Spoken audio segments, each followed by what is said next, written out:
نحمده ونصلي ونسلم على رسوله الكريم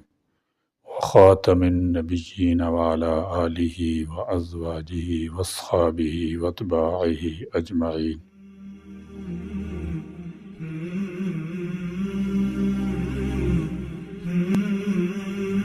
محسن انسانیت صلی اللہ تعالی علیہ وسلم کے معمولات زندگی قیامت تک کے لیے شعار و معیار ہیں۔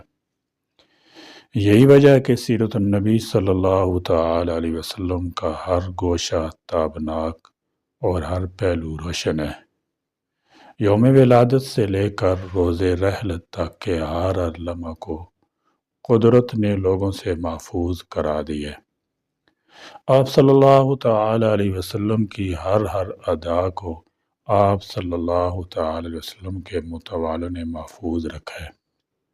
اور سند کے ساتھ تحقیقی طور پر ہم تک پہنچایا ہے۔ لہذا سیرت النبی صلی اللہ تعالی علیہ وسلم کی جامعیت، اکملیت ہر قسم کے شک و شبہ سے محفوظ اور مامون ہے۔ اور سیرت مبارکہ کا مطالعہ اس لیے بھی ضروری ہے کہ اس کے بغیر آپ صلی اللہ تعالی وسلم کو ایک مسلمان نمونہ کامل بنانے پر قادر نہیں ہوگا۔ آپ صلی اللہ تعالی علیہ وسلم جہاں داعی برحق ہیں تو وہ ہیں انسان کامل بھی ہیں۔ آپ صلی اللہ تعالی علیہ وسلم شور بھی ہیں، آپ صلی اللہ تعالی علیہ وسلم باپ بھی ہیں، آپ صلی اللہ تعالی علیہ وسلم خسر بھی ہیں، آپ صلی اللہ تعالی علیہ وسلم داماد بھی ہیں، آپ صلی اللہ تعالی علیہ وسلم تاجر بھی ہیں، آپ صلی اللہ تعالی علیہ وسلم قید بھی ہیں، آپ صلی اللہ تعالی علیہ وسلم سپہ سالار بھی ہیں، آپ صلی اللہ تعالی علیہ وسلم مظلوم بھی ہیں، آپ صلی اللہ تعالی علیہ وسلم مہاجر بھی ہیں، آپ صلی اللہ تعالی علیہ وسلم زخم بھی کھائے، آپ صلی اللہ تعالی علیہ وسلم نے مشقت بھی جھیلی، آپ صلی اللہ تعالی علیہ وسلم نے بھوک بھی برداشت کی، آپ صلی اللہ تعالی علیہ وسلم نے بکریاں بھی چرائیں، آپ صلی اللہ تعالی علیہ وسلم نے سیادت بھی فرمائی، آپ صلی اللہ تعالی علیہ وسلم نے معاملات بھی کیے، آپ صلی اللہ تعالی علیہ وسلم نے لین دین بھی فرمایا، آپ صلی اللہ تعالی علیہ وسلم نے ایک انسان کی حیثیت سے معاشرہ کا ہر وہ کام کیا جو ایک انسان فطری طور پر کرتا ہے۔ اس لیے آپ صلی اللہ تعالی علیہ وسلم کو نمونہ بنائے بغیر نہ کوئی کامیاب باپ، شور، خسر، داماد، تاجر، سپہ سالار بن سکتا ہے، اور نہ ہی حق تعالی جل شانہ کی کما حق کو اپنی طاقت بار اطاعت و عبادت کر سکتا ہے۔ آپ صلی اللہ تعالی علیہ وسلم کی سیرت طیبہ حیات انسانی کے ہر گوشہ کا کامل احاطہ کرتی ہے۔ آج سے 1400 قبل جب آپ صلی اللہ تعالی علیہ وسلم نے حضرت آمنہ کی گود میں آنکھیں کھولی تھیں، آپ صلی اللہ تعالی وسلم کی بعثت ایک معجزہ تھی۔ اس لیے آپ صلی اللہ تعالی وسلم کے اس دنیائے آب و گل میں آتے ہی قیس و کسری کے ایوانوں میں ہلچل مچ گئی، شرک اور بت پرستی کے ایوانوں میں کوہرام برپا ہو گیا، بتان ہزار رنگ اوندے منہ گر پڑے، روبہ زوال انسانیت نے ٹھہر ٹھہر کر سانس لی، اور فراموش کردہ راہ انسانی قافلہ نے اپنی سمت سفر درست کی۔ عاشق رسول اور مشہور سیرت نگار مولانا عبد الماجد دریابادی رحمۃ اللہ تعالی علیہ نے آپ کی ولادت با سعادت کے بعد روئے ارضی پر رونما ہونے والی تبدیلی کا نقشہ اس طرح کھینچا ہے۔ زمین خشک اور پیاسی پڑی ہوتی ہے، بارش کے فیض سے افسردہ چمن لہلانے لگتا ہے، مردہ کھیتی میں جان پڑتی ہے، سویا ہوا سبزہ جاگ اٹھتا ہے، باغ سنسان پڑا ہوتا ہے، بہار کی آواز چلتی ہی نئی اور ہری پتیاں نکل آتی ہیں، اور اجڑا ہوا باغ پھر سر سبز و شاداب ہو جاتا ہے، عالم پر شب کی سیاہی چھائی ہوتی ہے، ہر شے تاریکی میں گم ہوتی ہے، صبح کی طلوع ہوتی ہی ہر طرف اجالا پھیل جاتا ہے اور ہر ذرہ روشن ہونے لگتا ہے۔ ایک پاک روح دنیا میں اصلاح و تزکیے کے لیے آتی ہے اور اپنے فیض صوبوں سے بہت سے اندھوں کو بینا، بہت سے بیماروں کو تندرست اور بہت سے مردوں کو زندہ کر دیتی ہے۔ آقائے دو جہاں سرکار مدینہ تاج دار بطحہ حضرت محمد رسول اللہ صلی اللہ تعالی وسلم ایک انسان تھے، مگر وہ ہادی عالم اور رہبر انسانیت کا اعلیٰ منصب دے کر مبعوث کیے گئے تھے۔ 40 سال کی عمر میں ہی کار نبوت کا پروانہ مل جاتا ہے۔ اس لیے اللہ کی طرف سے مفوضہ ذمہ داری کی ادائیگی اور انسانی معاشرے کو صحیح خطوط پر لانے کے لیے شبانہ روز جدوجہد کی۔ رات میں مشکلات آئیں، مصائب نے دامن تھاما، مسائل نے سنگراں کا رول ادا کیا، انہوں نے بے نیازی دکھائی، دشمنوں نے دشمنی سے کام لیا، لیکن کیا مجال کہ آپ صلی اللہ تعالی علیہ وسلم ناسازگار حالات اور مصائب مسائل کے سامنے سپر ڈال دیو، بلکہ تاریخ نے خود اپنی آنکھوں سے دیکھا کہ حالات نے جتنی مخالفت کی، کفر شرک اور حیوانیت درندگی کی لہروں نے جس قدر تیور دکھائے، آپ صلی اللہ تعالی علیہ وسلم نے اللہ کے حکم پر انسانی آبادی کو اس کا کھویا ہوا مقام یاد دلایا کہ ان کی تخلیق کا اصل مقصد کیا ہے، اور اس وسیع عریض تخلیق کی پشت پر کون سا مقصد کار فرمایا ہے۔ انسان جو اپنے خالق مالک حقیقی کو فراموش کر کے ہزاروں قسم کی برائیوں کی بیڑیاں اپنے پیروں میں ڈالے ہوئے تھا، رسم و رواج کے تانوں بانوں میں بند تھا، آپ صلی اللہ تعالی علیہ وسلم نے انہیں ان برائیوں اور غیر انسانی رسم و رواج کی زنجیروں سے آزاد کرایا، انہیں ہزاروں خداؤں کے سامنے سجدہ کرنے سے منع کیا اور انہیں ایک خدا کی بندگی کا درس دیا، انہیں یہ سبق یاد دلایا کہ پورا انسانی کنبہ خدائے وحدہ لا شریک کا کنبہ ہے، انسانوں کے درمیان نسل اور علاقائیت کی بنیاد پر کوئی تفریق نہیں، اسلام میں قوم و قبیلہ کالے گورے کی کوئی تمیز نہیں، آپ صلی اللہ تعالی وسلم نے انسانیت، شرافت، اخوت، بھائی چارگی، ایک دوسرے کے احترام اور محبت کی بنیاد پر وہ انسانی نظام برپا کیا کہ دیکھتے ہی دیکھتے پوری دنیا کی کایا پلٹ گئی۔ آپ صلی اللہ تعالی وسلم نے 40 سال کی عمر میں نبوت پائی، اور میں 23 سال کی مختصر مدت میں تہذیب و تمدن سے ناشنا عرب بدوؤں میں وہ انسانی روح بیدار کر دی۔ بڑے بڑے فلاسفر، مسلح، تاریخ ساز اور تاریخ داں انگشت بدنداں ہیں۔ یہ عالم انسانیت پر آپ صلی اللہ تعالی علیہ وسلم کا بہت بڑا احسان ہے کہ آپ صلی اللہ تعالی علیہ وسلم نے اپنی ذات کی پرواہ نہ کر کے عالم انسانیت کو اجتماعی ذلت اور خارج طرف پڑنے سے بچا لیا، انسانی قافلے کو صراط مستقیم پر گامزن کر کے اس قافلے کے ارکان کو ادھر ادھر مارے مارے پھرنے اور ذلت کی زندگی جینے سے تحفظ عطا کیا۔ آپ صلی اللہ تعالی علیہ وسلم کو اس دنیا کے لیے رحمت بنا کر مبعوث کیا گیا، اور رحمت للعالمین کا یہ لقب خود خالق ارض و سما نے عطا کیا۔ عربی داں جانتے ہیں کہ رحمت بڑا ہی جامع لفظ ہے جس میں محبت، شفقت، ہمدردی، اخوت، بھائی چارگی اور فضل و احسان کے سارے پہلو یک وقت سما جاتے ہیں۔ پھر عالمین کے لفظ میں جو نقطہ پوشیدہ ہے وہ بھی اہل علم پر مخفی نہیں کہ آپ صلی اللہ تعالی علیہ وسلم صرف عالم انسانی طرف ہی مبعوث نہیں ہوئے تھے، بلکہ جن و بشر اور چرند پرند جیسی دوسری مخلوقات کو بھی آپ صلی اللہ تعالی وسلم کی رحمت اور فضیلت کا دائرہ محیط ہے۔ آپ صلی اللہ تعالی وسلم کی ذات صرف انسانوں کے لیے ہی نہیں بلکہ جانوروں کے لیے بھی رحمت بن کر نمودار ہوئی۔ آپ صلی اللہ تعالی علیہ وسلم نے انسانوں کے ساتھ ہی نہیں جانوروں کے ساتھ بھی نرم روی،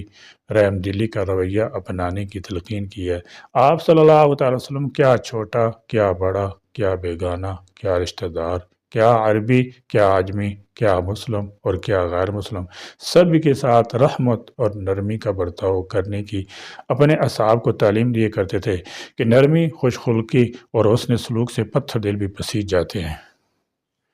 آپ صلی اللہ تعالی وسلم کا ارشاد ہے کہ اے اہل زمین، تم مخلوق خدا پر رحم کرو، خدا تم پر رحم کرے گا۔ مولانا الطاف حسین علی رحمۃ اللہ تعالی کی زبان میں اس مفہوم کو اس طرح ادا کیا گیا ہے: کرو مہربانی تم اہل زمین پر، خدا مہرباں ہوگا عرش بری پر۔ اسلام اور اسلامی تعلیمات کسی خاص ملک یا کسی خاص قوم کے ساتھ مخصوص نہیں ہے، یہ تو پوری انسانیت کی صلاح فلاح کا عالمی مذہب بن کر آیا ہے۔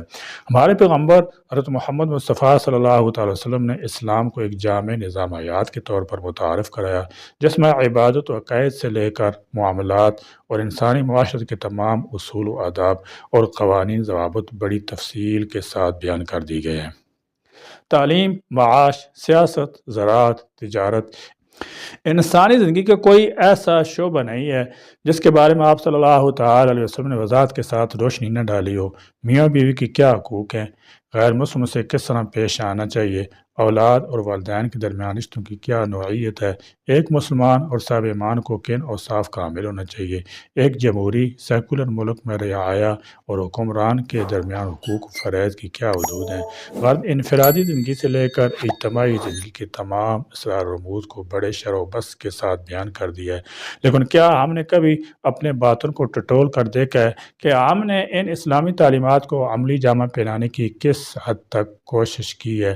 کیا ہم نے صدق دل کے ساتھ آپ صلی اللہ تعالی وسلم کے اسوہ حسن کی اتباع اور حیات نبوی کی پیروی کی کوشش کی؟ حقیقت تو یہ ہے کہ ہماری اجتماعی اور انفرادی زندگی سے اسلامی روح اس طرح غائب ہو گئی ہے اور ہم اس طرح مغربیت کے طوفان کے شکار ہوتے جا رہے ہیں کہ ہمیں دیکھ کر مسلمان تو بڑی بات ہے، یہود بھی شرماتے ہیں۔ علامہ محمد اقبال رحمۃ اللہ تعالی علیہ نے ایسی مسلمانوں کی مذہبی حالت کی صحیح ترجمانی اس طرح کی تھی: یہ مسلمان ہیں جنہیں دیکھ کر شرمائیں یہود۔ آپ صلی اللہ تعالی وسلم اخلاق حسنہ اور حسن سلوک کا مجسمہ تھے۔ آپ صلی اللہ تعالی وسلم نے ارشاد فرمایا کہ میں مکارم اخلاق کی تکمیل کے لیے بھیجا گیا ہوں، لیکن ہم میں سے ایسے کتنے ہیں جن کے حسن اخلاق اور خوش خلقی سے دوسرے متاثر ہوں اور ہماری عادت اتوار اور حرکت و عمل سے سبق لے کر اسلام کی آفاقیت کا نقش غیر مسلموں کے دلوں پر قائم ہو سکے۔ آج ہماری بد اخلاقی، بدسلوکی، اسلام فرموشی، حیا سوز حرکتوں کی وجہ سے انسانیت اور آدمیت جیسے قیمتی اقدار دنیا سے فنا ہوتے جا رہے ہیں۔ ہم انسانیت کی بنیاد پر ایک دوسرے سے ہمدردانہ معاملہ نہیں کرتے، بلکہ اس کے حسب نسب، قوم، علاقہ، اس کے سیاسی سماجی پس منظر کے اعتبار سے معاشرت معاملت کرتے ہیں۔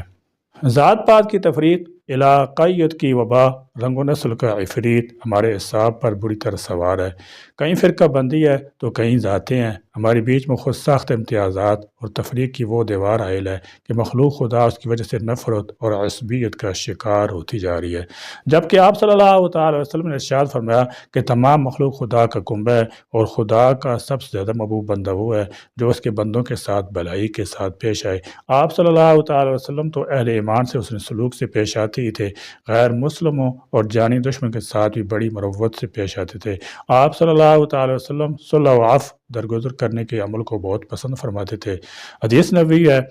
جو تجھ سے قطع تعلق کرے اس سے بھی ملتے رہو، جو تم پر ظلم کرے اس کو معاف کر دو، جو تمہارے ساتھ برا سلوک کرے اس کے ساتھ بھی بھلائی کرو۔ صحابہ کرام رضی اللہ تعالی عنہم نے ایک بار کفار مکہ کی اظہار رسانی سے تنگ آ کر دربار نبوت صلی اللہ تعالی وسلم نے جب یہ عرض کیا کہ ان کے لیے بد دعا فرمائیں، تو آپ صلی اللہ تعالی وسلم نے بس اتنا فرمایا کہ بار الہ ہماری قوم کو راہ راست دکھا دیجیے کہ یہ لوگ نادان ہیں، ہمیں جانتے اور پہچانتے نہیں۔ غزوہ احد، فتح مکہ، صلح حدیبیہ کے موقع پر آپ صلی اللہ تعالی وسلم نے کفار مشرکین کے ساتھ جو برتاؤ کیا اس نے پتھر دل پر بھی تیر کا سا اثر کیا۔ وہ کون سی اذیت اور وہ کون سی مصیبت تھی جس سے آپ صلی اللہ تعالی وسلم کو نہ گزارا گیا ہو؟ طائف تشریف لے گئے تو وہاں کی شرارت پیشہ لڑکوں نے پتھروں سے جسم عطر کو لہولہان کر دیا۔ خدائی پیغام لے کر جہاں بھی گئے آپ کا استقبال گالیوں، لاٹھیوں، ڈنڈوں سے کیا گیا۔ قسم قسم کے الزامات، مجنوں، پاگل، دیوانہ، ساحر کہا گیا۔ اپنے مقصد سے پھر بھی باز نہ آئے تو شیب ابی طالب میں نظر بندی کا دشوار گزار مرحلہ عبور کرنا پڑا۔ مختصر یہ کہ مختلف طریقوں سے آپ صلی اللہ تعالی علیہ وسلم پر عرصہ حیات تنگ کرنے کی کفار مکہ نے کوشش کی، لیکن آپ صلی اللہ تعالی وسلم ہر موقع پر صبر و تحمل کے پیکر بنے رہے۔ آپ صلی اللہ تعالی وسلم کے اسی صبر و سکون نے خدا معلوم کتنے کفار مکہ پر تیر کا سا اثر کیا اور انہوں نے اسلام اور ایمان کی غوش میں پناہ لی۔ جس طرح پھول کی پتی سے ہیرے کا جگر کٹ جاتا ہے، اس طرح اخلاق کی نادیدہ تاثیر انسانی دلوں پر اثر انداز ہوتی ہے۔ آپ صلی اللہ تعالی وسلم کے اخلاق کریمانہ آج بھی ہمیں دعوت عمل دیتے ہیں تاکہ اسلام کا آفاقی پیغام پتھر دل انسانوں پر جادو کا اثر کر سکے۔ لیکن آج کا عالمیہ یہ ہے کہ نہ ہمارے قلب میں سوز ہے، نہ روح میں کوئی احساس باقی ہے، نہ ہی ہمیں پیغام محمدی کا کوئی پاس ہے۔ آج ہمارے اندر اخلاق کا جنازہ نکل چکا ہے اور ہماری بد اخلاقی اور بے مروتی کو دیکھ دیکھ کر غیروں کی زبان سے یہ تندیہ جملہ نکلتا ہے: تھے تو وہ آباد تمہارے مگر تم کیا ہو۔ آج مشرق و مغرب اور پوری دنیا چیخ چیخ کر مساوات اور برابری کا نعرہ لگا رہی ہے، حالانکہ دنیا والوں نے خود ایسے غیر منصفانہ اصول اور ضابطے بنا رکھے ہیں جس میں انسانیت ایک مرکزی نقطے پر جمع ہونے کی بجائے مزید دڑوں گروہوں میں منقسم ہوتی جا رہی ہے۔ یہاں تو ہر جگہ ہر شعبے میں شاہزوروں کا دخل ہے۔ اس انسانی دنیا میں کمزوروں کا کوئی فریاد رس نہیں، اور کون ہے جو سماج کے پسماندہ اور دبے کچلے طبقے کی خیر خبر لے؟ جبکہ اگر آپ صلی اللہ تعالی وسلم کے اس حسن پر غور کیا جائے تو آپ صلی اللہ تعالی وسلم نے اپنی زندگی کے ہر موڑ پر مساوات اور انسانی برابری کا درس دیا ہے۔ عدل و انصاف ہی آپ کا نعرہ تھا۔ آپ صلی اللہ تعالی وسلم کا ارشاد ہے کہ میں اس بات کی گواہی دیتا ہوں کہ سارے انسان آپس میں بھائی بھائی ہیں۔ بخاری شریف کے ایک حدیث میں یہ مضمون وارد ہوا ہے کہ تم آپس میں نہ بغض و عناد کا مظاہرہ کرو، نہ پشت پھیرو، بلکہ برادرانہ تعلقات کی رسی کو مضبوطی سے تھام لو۔ آپ صلی اللہ تعالی وسلم نے عرفات کے میدان میں کھڑے ہو کر عالم انسانیت کو برابری اور مساوات کا جو منشور دیا تھا، وہ آج بھی ہمیں غور و فکر کی دعوت دیتا ہے۔ آپ صلی اللہ تعالی وسلم نے جابرانہ نظام کے ایک ایک ستون کو اپنے پیروں تلے روند دیا تھا، اور مسلمانوں کی ایک بڑی جمعیت کے سامنے علل اعلان یہ کہا تھا کہ نہ کسی عربی کو غیر عربی پر فضیلت حاصل ہے، اور نہ کسی گورے کو کالے پر کوئی فضیلت حاصل ہے۔ 20ویں صدی میں دنیا کے نقشے پر نمودار ہونے والی عالمی تنظیم اقوام متحدہ نے برابری اور عدل و مساوات کے جو اصول قائم کیے ہیں، اس کا واضح اعلان آپ صلی اللہ تعالی وسلم نے آج سے 1400 سال قبل ہی کر دیا تھا۔ آج پھر دنیا انہی حالات سے گزر رہی ہے جو آپ صلی اللہ تعالی وسلم کی پیدائش کے وقت عالم انسانیت پر چھائے ہوئے تھے۔ ہم اپنے گرد و پیش کا جائزہ لیں، ہمیں اچھی طرح اندازہ ہو جائے گا کہ چوری، لوٹ مار، قتل و غارت گری، فحاشی، عورانیت، ہوسرانی، زناکاری اور اعلانیہ بدکاری کا وہ کون سا مرد ہے جو آج کے انسانوں کی رگوں میں خون بن کر نہیں گردش کر رہا؟ عورت، شراب، قمار، شہوت پرستی، سود خوری کی ہر طرف حکمرانی نظر آتی ہے۔ انسانوں نے ایک خدا کو چھوڑ کر کئی خدا تراش کر لیے ہیں۔ انسانوں نے ایک خدا کو چھوڑ کر کئی خدا تراش لیے ہیں۔ پوری انسانی معاشرے پر بردنی کی کیفیت چھائی ہوئی ہے۔ ہر جگہ تاریکیوں نے اپنے ڈیرے ڈال رکھے ہیں، کہیں روشنی کا نام نشان نظر نہیں آتا۔ انسان اپنے ظاہری جسمانی ڈھانچے کے ساتھ ضرور موجود اور زندہ ہے، مگر حقیقت میں اس کے اندر کا انسان مر چکا ہے۔ یہی وجہ ہے کہ وہ معمولی باتوں کے لیے اپنے دوسرے بھائی کی جان اور مال کا دشمن بنا ہوا ہے۔ اس کے اندر سے اچھائی اور برائی کی تمیز رخصت ہو چکی ہے۔ انسانی حقوق کی پامالی اب چند لمحوں کا کھیل بن کر رہ گئی ہے۔ جس طرح ولادت نبی سے پہلے کیسر کسری جبرانہ اور ظلمانہ حکومت ظلم و ستم کا فرمان جاری کرتی تھی، اس طرح آج بھی چند بڑی بڑی طاقتیں اپنی جھوٹی شان شوکت اور اصل و طاقت پر اترا رہی ہیں، اور وہ علل اعلان چھوٹے اور کمزور والوں کو موت کا فرمان جاری کرتی ہیں۔ اور اگر کوئی بھی ان عالمی طاقتوں کے فرمان سے سر وہ انحراف کرے تو اس کے خلاف اپنے حواریوں کے تعاون سے وہ سازشیں کی جاتی ہیں کہ خدا کی پناہ۔ امریکہ کے ہاتھوں پہلے افغانستان اور پھر عراق کی تباہی اس کی گواہ ہے، اور اب اسرائیل اور امریکہ کے گٹھ جوڑ سے جو فلسطین میں تباہی ہو رہی ہے، جو ظلم ہو رہا ہے۔ بہرحال لاقانونیت، جس کی لاٹھی اس کی بھینس والا قانون آج اتنا زور پکڑتا جا رہا ہے کہ سارے کمزور ممالک اور وہاں کے باشندے خوف کی چادر میں لپٹے نظر آتے ہیں۔ انسانیت اجتماعی طور پر دکھی اور زخمی ہے۔ اس کے دکھوں اور زخموں کا مداوع کرنے والا کوئی نہیں۔ وہ بے چین اور بے کل ہے، اس کا کوئی جائے سکون قرار نہیں مل رہا۔ اور کوئی سکون اور عافیت کی جا ہے تو وہ پیارے آقا تاجدار مدینہ حضرت محمد صلی اللہ تعالی وسلم اسوہ حسن ہے کہ وہ ان تمام امراض کی دوا موجود ہے۔ آپ صلی اللہ تعالی وسلم نے قرآن و حدیث پر مبنی جو نظام خداوندی چھوڑا تھا، آج پھر ضرورت ہے کہ ہم اس کی طرف جست لگائیں اور آپ صلی اللہ تعالی وسلم کی ذات اقدس سے محبت کا ثبوت دیتے ہوئے اسی نظام کو اپنی اجتماعی اور انفرادی زندگی میں برپا کرنے کی کوشش کریں، جس نے آج سے 1400 سال قبل بھڑکے ہوئے انسانی قافلے کی انگلی پکڑ کر اس کو صحیح راہ دکھائی تھی۔ ہم مسلمانوں کو خاص طور سے اپنے قول و عمل کے ذریعے اسلام کا مکمل نمونہ بنا کر اپنے کو دنیا کے سامنے پیش کرنا چاہیے۔ ہم اپنی قولی اور عملی زندگی کی دوبارہ تجدید کریں، مال و دولت کی بے جا ہوس چھوڑ دیں، بلا وجہ جا و منصب کے پیچھے نہ بھاگیں، رشوت ستانی اور سود خوری کی لعنت سے باز آ جائیں، انسانوں کے ساتھ بدخوئی اور بد معاملگی سے پیش آنا چھوڑ دیں، عورتوں، بچوں اور کمزوروں پر ظلم نہ کریں، اپنے ملک و قوم کے ساتھ وفاداری کا ثبوت دیں، قومی یکجہتی، بقائے باہم اور فرقہ وارانہ ہم آہنگی کے اصولوں پر عمل کر کے دکھائیں، یہی اعمال آپ صلی اللہ تعالی علیہ وسلم سے سچی محبت اور بے ریاء دوستی کا عین تقاضا ہے۔ ہماری حرکت و عمل سے ہی اسلام کا آفاقی پیغام غیروں کے قلب و نظر پر اثر انداز ہو سکتا ہے۔ سیرت مصطفیٰ صلی اللہ تعالی وسلم کے مزید واقعات انشاءاللہ تعالی سبق نمبر 53 میں پڑھیں گے۔ اللہ تعالیٰ میں آپ صلی اللہ تعالی سیرت مطالعہ پڑھنے اور اس پر عمل پیرا ہونے کی توفیق بخشے۔ آمین۔ وآخر دعوانا الحمدللہ رب العالمین۔